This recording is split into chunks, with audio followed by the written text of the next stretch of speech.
ஒரு சிறிய கிராமத்தில் குரங்கும் பூனையும் நல்ல நண்பர்களாக இருந்தனர்.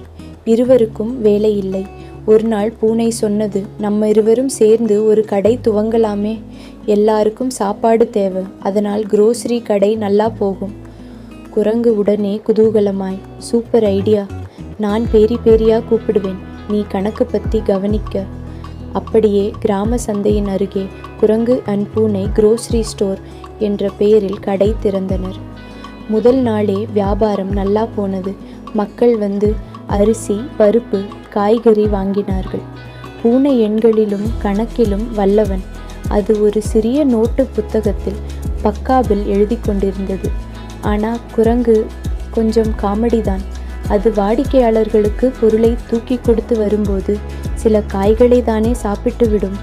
சும்மா ஒரு தக்காளி தான் என்று சொல்லிக்கொண்டே வாயில் போட்டுவிடும்.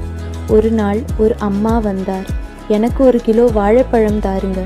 அதற்கு குரங்கு, வாழைப்பழமா? ஓஹோ, என் ஃபேவரட் என்று சொல்லிக்கொண்டு பாதியை கையிலே எடுத்தே சாப்பிட்டு விட்டது. அம்மா கோபமாக, அடடா, நான் வாங்க வந்தேன், நீ சாப்பிட்ற? பூனை உடனே குரங்கை காப்பாற்றி, அம்மா டிஸ்கவுண்ட் கொடுத்துடுறோம், பாதி ஃப்ரீ என்று சிரித்து கொண்டது. அதனால் வாடிக்கையாளர் கூட சிரித்து கொண்டு சென்றார். பூனை கடையை அட்ராக்ட் செய்ய போஸ்டர் போட்டது. சிரிப்பும் பொருட்களும் ஒரே இடத்தில்.